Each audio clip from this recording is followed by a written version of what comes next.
Chapter 2. I observe. The first objects that assume a distinct presence before me as I look far back into the blank of my infancy, are my mother with her pretty hair and youthful shape, and Peggotty with no shape at all, and eyes so dark that they seem to darken their whole neighbourhood in her face, and cheeks and arms so hard and red, that I wonder the birds didn't peck her in preference to apples. I believe I can remember these two at a little distance apart, dwarfed to my sight by stooping down or kneeling on the floor, and I going unsteadily from the one to the other. I have an impression on my mind, which I cannot distinguish from actual remembrance, of the touch of Peggotty's forefinger as she used to hold it out to me, and of its being roughened by needlework, like a pocket nutmeg grater.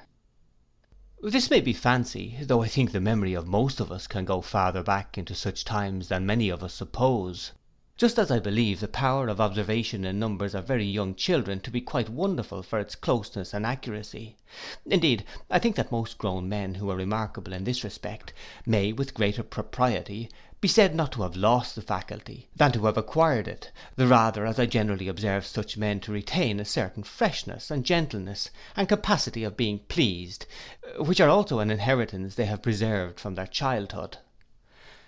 I might have the misgiving that I am meandering in stopping to say this, but that it brings me to remark that I build these conclusions in part upon my own experience of myself, and if it may appear from anything I set down in this narrative that I was a child of close observation, or that as a man I have a strong memory of my childhood, I undoubtedly lay claim to both of these characteristics. Looking back, as I was saying, into the blank of my infancy, the first objects I can remember, as standing out by themselves from a confusion of things, are my mother and Peggotty. What else do I remember? Let me see. There comes out of the cloud our house, not new to me, but quite familiar in its earliest remembrance. On the ground floor is Peggotty's kitchen, opening into a back yard, with a pigeon house on a pole in the centre, without any pigeons in it, a great dog kennel in a corner, without any dog, and a quantity of fowls that look terribly tall to me, walking about in a menacing and ferocious manner. There is one cock who gets upon a post to crow, and seems to take particular notice of me as I look at him through the kitchen window, who makes me shiver, he is so fierce. Of the geese outside the side gate, who come waddling after me with their long necks stretched out when I go that way, I dream at night, as a man environed by wild beasts might dream of lions.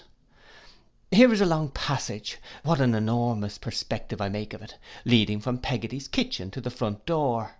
A dark store room opens out of it, and that is a place to be run past at night, for I don't know what may be among those tubs and jars and old tea chests, when there is nobody in there with a dimly burning light, letting a mouldy air come out of the door, in which there is a smell of soap, pickles, pepper, candles, and coffee, all at one whiff.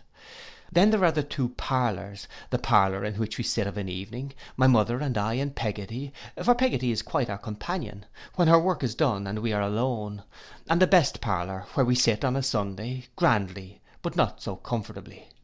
There is something of a doleful air about that room to me, for Peggotty has told me, I don't know when, but apparently ages ago, about my father's funeral, and the company having their black cloaks put on. One Sunday night my mother reads to Peggotty and me in there, how Lazarus was raised up from the dead, and I am so frightened that they are afterwards obliged to take me out of bed, and show me the quiet churchyard out of the bedroom window, with the dead all lying in their graves at rest, below the solemn moon. There is nothing half so green that I know anywhere as the grass of that churchyard, nothing half so shady as its trees, nothing half so quiet as its tombstones. The sheep are feeding there when I kneel up early in the morning in my little bed in a closet within my mother's room, to look out at it, and I see the red light shining on the sundial, and think within myself, is the sundial glad, I wonder, that it can tell the time again? Here is our pew in the church, what a high-backed pew, with a window near it, out of which our house can be seen, and is seen many times during the morning service by Peggotty, who likes to make herself as sure as she can that it's not being robbed, or is not in flames. But though Peggotty's eye wanders, she is much offended if mine does, and frowns to me as I stand upon the seat, that I am to look at the clergyman, But I can't always look at him. I know him without that white thing on, and I am afraid of his wondering why I stare so, and perhaps stopping the service to inquire, and what am I to do? It is a dreadful thing to gape, but I must do something. I look at my mother, but she pretends not to see me. I look at a boy in the aisle, and he makes faces at me. I look at the sunlight coming in at the open door through the porch, and there I see a stray sheep. I don't mean a sinner, but mutton, half making up his mind to come into the church. I feel that if I looked at him any longer, I might be tempted to say something out loud, and what would become of me then? I look up at the monumental tablets on the wall, and try to think of Mr. Bodgers, late of this parish, and what the feelings of Mrs. Bodgers must have been, when affliction sore long time Mr. Bodgers bore, and physicians were in vain. I wonder whether they called in Mr. Chillip, and he was in vain, and if so, how he likes to be reminded of it once a week. I look from Mr. Chillip in his Sunday neckcloth to the pulpit, and think what a good place it would be to play in, and what a castle it would make, with another boy coming up the stairs to attack it, and having the velvet cushion with the tassels thrown down on his head.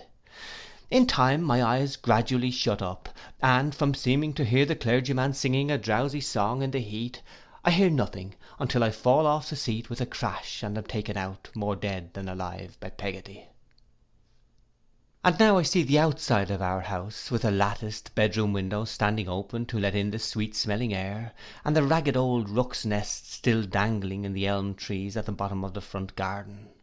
Now I am in the garden at the back, beyond the yard where the empty pigeon house and dog kennel are, a very preserve of butterflies as I remember it, with a high fence and a gate and padlock, where the fruit clusters on the trees riper and richer than fruit has ever been since, in any other garden, and where my mother gathers some in a basket, while I stand by bolting furtive gooseberries and trying to look unmoved. A great wind rises, and the summer is gone in a moment. We are playing in the winter twilight, dancing about the parlour.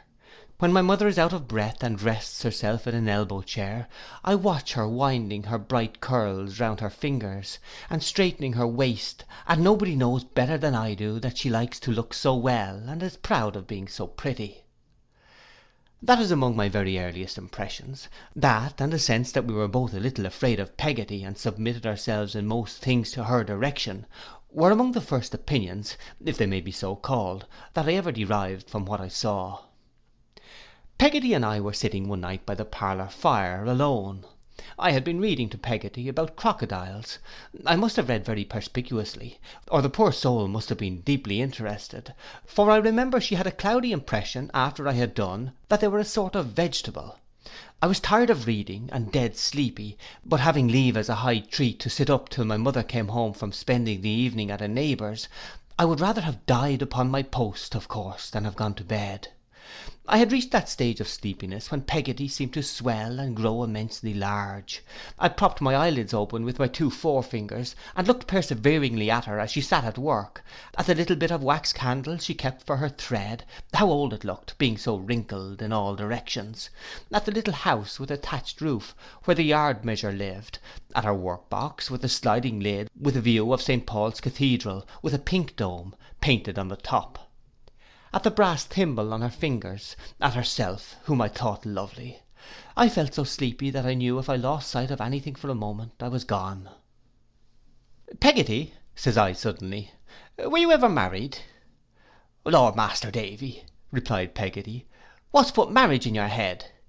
She answered with such a start that it quite awoke me, and then she stopped in her work and looked at me with her needle drawn out to its thread's length. "But were you ever married, Peggotty?" says I. "You are a very handsome woman, ain't you?" I thought her in a different style from my mother, certainly, but of another school of beauty I considered her a perfect example. There was a red velvet footstool in the best parlour, on which my mother had painted a nosegay. The groundwork of that stool and Peggotty's complexion appeared to me to be one and the same thing. The stool was smooth and Peggotty was rough, but that made no difference. "Me, handsome, Davy," said Peggotty. "Look, no, my dear. But what put marriage in your head?" "I don't know. You mustn't marry more than one person at a time, may you, Peggotty?" "Certainly not," said Peggotty with the promptest decision. "But if you marry a person, and the person dies, why then you may marry another person, mayn't you, Peggotty?" "You may," says Peggotty, if you choose, my dear, that's a matter of opinion. But what is your opinion, Peggotty? Said I. I asked her, and looked curiously at her, because she looked so curiously at me. My opinion is, said Peggotty, taking her eyes from me after a little indecision, and going on with her work, that I was never married myself, Master Davy, and that I don't expect to be, and that's all I know about the subject. You ain't cross, I suppose, Peggotty, are you? Said I, after sitting quiet for a minute. I really thought she was, she had been so short with me, but I was quite mistaken, for she laid aside her work, which was a stocking of her own, and opening her arms wide, took my curly head within them, and gave it a good squeeze. I know it was a good squeeze, because, being very plump, whenever she made any little exertion after she was dressed, some of the buttons on the back of her gown flew off, and I recollect two bursting to the opposite side of the parlour whilst she was hugging me. Now let me hear more about the Corkindills, said Peggotty, who was not quite right in the name yet, for I ain't heard half enough. I couldn't quite understand why Peggotty looked so queer, or why she was so ready to go back to the crocodiles. However, we returned to those monsters with fresh wakefulness on my part, and we left their eggs in the sand for the sun to hatch, and we ran away from them, and baffled them by constantly turning, which they were unable to do quickly on account of their unwieldy make, and we went into the water after them as natives, and put sharp pieces of timber down their throats, and in short we ran the whole crocodile gauntlet. I did at least, but I had my doubts of Peggotty, who was thoughtfully sticking her needle into various parts of her face and arms all the time. We had exhausted the crocodiles, and begun with the alligators, when the garden bell rang. We went out to the door, and there was my mother, looking unusually pretty, I thought, and with her a gentleman with beautiful black hair and whiskers, who had walked home with us from church last Sunday.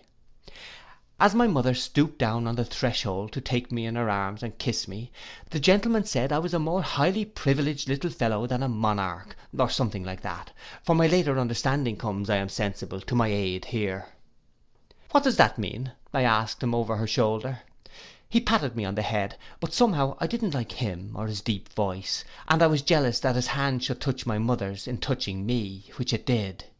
I put it away as well as I could. "Oh, Davy," remonstrated my mother.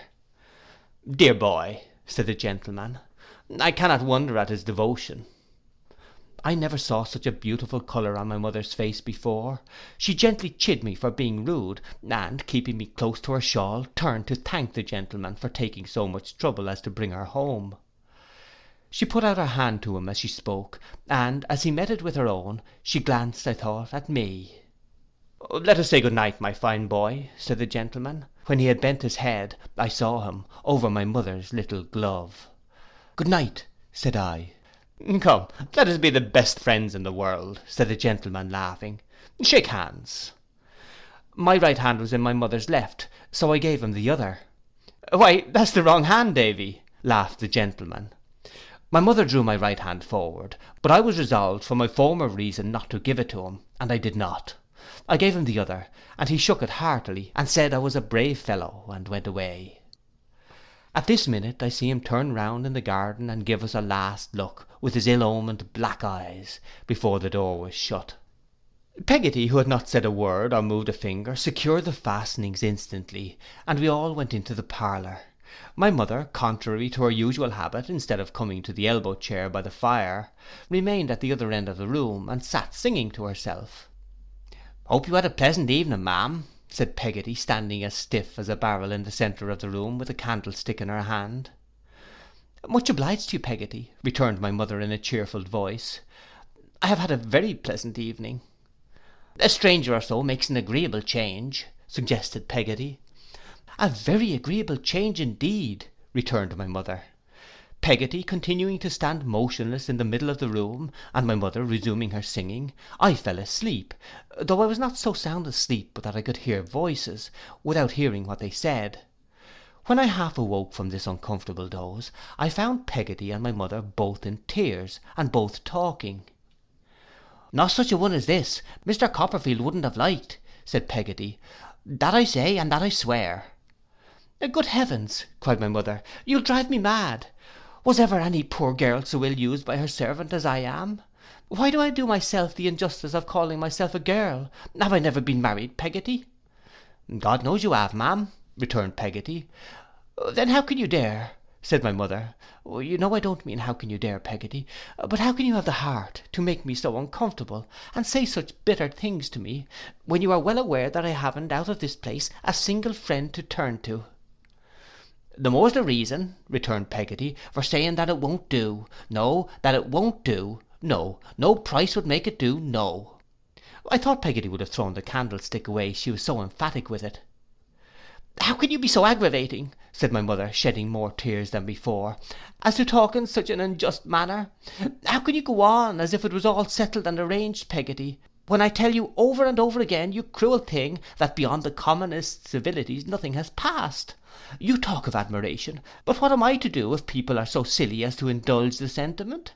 Is it my fault? What am I to do, I ask you? Would you wish me to shave my head and black my face, or disfigure myself with a burn, or a scald, or something of that sort? I dare say you would, Peggotty. I dare say you'd quite enjoy it. Peggotty seemed to take this aspersion very much to heart, I thought. And my dear boy, cried my mother, coming to the elbow chair in which I was, and caressing me, my own little Davy, is it to be hinted to me that I am wanting in affection for my precious treasure, the dearest little fellow that ever was? Nobody ever went and hinted no such a thing, said Peggotty. You did, Peggotty, returned my mother, you know you did. What else was it possible to infer from what you said, you unkind creature, when you know as well as I do, that on his account only last quarter I wouldn't buy myself a new parasol, though that old green one is frayed the whole way up, and the fringe is perfectly mangy. You know it is, Peggotty, you can't deny it. Then turning affectionately to me, with her cheek against mine, am I a naughty mamma to you, Davy? Am I a nasty, cruel, selfish, bad mamma? Say I am, my child, say yes, my dear boy, and Peggotty will love you, and Peggotty's love is a great deal better than mine, Davy. I don't love you at all, do I? At this we all fell a-crying together. I think I was the loudest of the party, but I am sure we were all sincere about it. I was quite heartbroken myself, and am afraid that in the first transports of wounded tenderness I called Peggotty a beast. That honest creature was in deep affliction, I remember, and must have become quite buttonless on that occasion, for a little volley of those explosives went off, when, after having made it up with my mother, she kneeled down by the elbow chair and made it up with me. We went to bed greatly dejected. My sobs kept waking me for a long time, and when one very strong sob quite hoisted me up in bed, I found my mother sitting on the coverlet, and leaning over me. I fell asleep in her arms after that, and slept soundly. Whether it was the following Sunday when I saw the gentleman again, or whether there was any greater lapse of time before he reappeared, I cannot recall. I don't profess to be clear about dates. But there he was in church, and he walked home with us afterwards. He came in too to look at a famous geranium we had in the parlour window.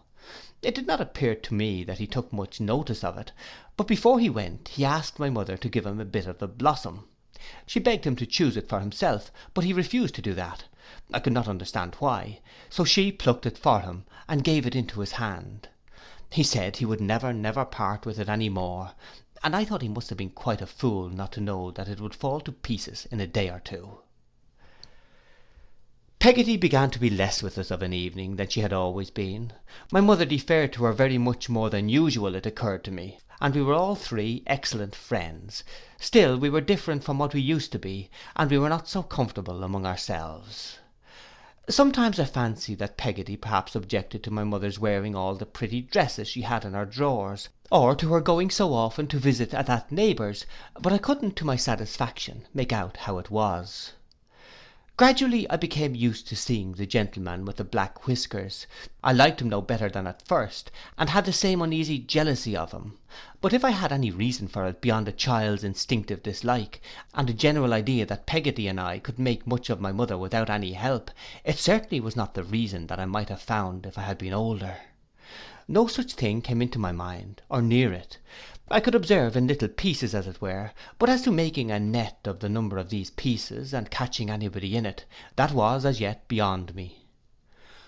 One autumn morning I was with my mother in the front garden, when Mr. Murdstone, I knew him by that name now, came by on horseback. He reined up his horse to salute my mother, and said he was going to Lowestoft to see some friends who were there with a yacht, and merrily proposed to take me on the saddle before him, if I would like the ride. The air was so clear and pleasant, and the horse seemed to like the idea of the ride so much himself, as he stood snorting and pawing at the garden gate, that I had a great desire to go. So I was sent upstairs to Peggotty to be made spruce, and in the meantime Mr. Murdstone dismounted, and with his horse's bridle drawn over his arm, walked slowly up and down the outer side of the sweetbriar fence, while my mother walked slowly up and down the inner to keep him company. I recollect Peggotty and I peeping out at them from my little window. I recollect how closely they seemed to be examining the sweetbriar between them as they strolled along, and how, from being in a perfectly angelic temper, Peggotty turned cross in a moment, and brushed my hair the wrong way excessively hard. Mr. Murdstone and I were soon off, and trotting along the green turf by the side of the road.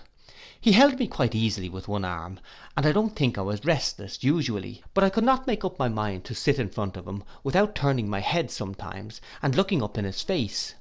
He had that kind of shallow black eye, I want a better word to express an eye that has no depth in it to be looked into, which, when it is abstracted, seems from some peculiarity of light to be disfigured for a moment at a time by a cast. Several times when I glanced at him, I observed that appearance with a sort of awe, and wondered what he was thinking about so closely. His hair and whiskers were blacker and thicker looked at so near, than even I had given them credit for being. A squareness about the lower part of his face, and the dotted indication of the strong black beard he shaved close every day, reminded me of the waxwork that had travelled into our neighbourhood some half year before. This, his regular eyebrows, and the rich white and black and brown of his complexion, confound his complexion and his memory, made me think him, in spite of my misgivings, a very handsome man. I have no doubt that my poor dear mother thought him so too. We went to an hotel by the sea, where two gentlemen were smoking cigars in a room by themselves. Each of them was lying on at least 4 chairs, and had a large rough jacket on. In a corner was a heap of coats and boat cloaks and a flag, all bundled up together. They both rolled on to their feet in an untidy sort of manner when we came in, and said, "Hello, Murdstone, we thought you were dead." "Not yet," said Mr. Murdstone. "And who is this shaver?" said one of the gentlemen, taking hold of me. "That's Davy," returned Mr. Murdstone. "Davy who?" said the gentleman. "Jones." "Copperfield," said Mr. Murdstone. "What, bewitching Mrs. Copperfield's encumbrance?" cried the gentleman, "the pretty little widow?" "Quinion," said Mr. Murdstone. "Take care, if you please. Somebody's sharp." "Who is?" asked the gentleman, laughing. I looked up quickly, being curious to know. "Only Brooks of Sheffield," said Mr. Murdstone. I was quite relieved to find that it was only Brooks of Sheffield, for at first I really thought it was I. There seemed to be something very comical in the reputation of Mr. Brooks of Sheffield, for both the gentlemen laughed heartily when he was mentioned, and Mr. Murdstone was a good deal amused also. After some laughing, the gentleman whom he had called Quinion said, "And what is the opinion of Brooks of Sheffield in reference to the projected business?" "Oh, I don't know that Brooks understands much about it at present," replied Mr. Murdstone, "but he is not generally favourable, I believe." There was more laughter at this, and Mr. Quinion said that he would ring the bell for some sherry, in which to drink to Brooks. This he did, and when the wine came, he made me have a little, with a biscuit, and, before I drank it, stand up and say, "Confusion to Brooks of Sheffield." The toast was received with great applause, and such hearty laughter that it made me laugh too, at which they laughed the more. In short, we quite enjoyed ourselves. We walked about on the cliff after that, and sat on the grass, and looked at things through a telescope. I could make out nothing myself when it was put to my eye, but I pretended I could, and then we came back to the hotel to an early dinner. All the time we were out, the two gentlemen smoked incessantly, which I thought, if I might judge from the smell of their rough coats, they must have been doing ever since the coats had first come home from the tailor's. I must not forget that we went on board the yacht, where they all three descended into the cabin, and were busy with some papers. I saw them quite hard at work when I looked down through the open skylight. They left me during this time with a very nice man with a very large head of red hair, and a very small shiny hat upon it, who had got a cross-barred shirt or waistcoat on, with Skylark in capital letters across the chest. I thought it was his name, and that as he lived on board a ship, and hadn't a street door to put his name on, he put it there instead, but when I called him Mr. Skylark, he said it meant the vessel. I observed all day that Mr. Murdstone was graver and steadier than the two gentlemen. They were very gay and careless. They joked freely with one another, but seldom with him. It appeared to me that he was more clever and cold than they were, and that they regarded him with something of my own feeling. I remarked that, once or twice, when Mr. Quinion was talking, he looked at Mr. Murdstone sideways, as if to make sure of his not being displeased, and that once, when Mr. Passnidge, the other gentleman, was in high spirits, he trod on his foot, and gave him a secret caution with his eyes to observe Mr. Murdstone, who was sitting stern and silent. Nor do I recollect that Mr. Murdstone laughed at all that day, except at the Sheffield joke, and that, by the bye, was his own. We went home early in the evening. It was a very fine evening, and my mother and he had another stroll by the Sweetbriar, while I was sent in to get my tea. When he was gone, my mother asked me all about the day I had had, and what I had said and done.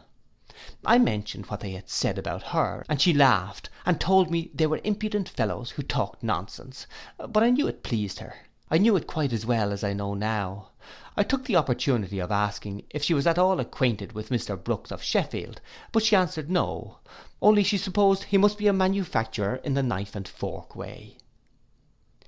Can I say of her face, altered as I have reason to remember it, perished as I know it is, that it is gone, when here it comes before me at this instant, as distinct as any face that I may choose to look on in a crowded street? Can I say of her innocent and girlish beauty, that it faded and was no more, when its breath falls on my cheek now, as it fell that night? Can I say she ever changed, when my remembrance brings her back to life thus only, and truer to its loving youth than I have been, or man ever is, still holds fast what it cherished then?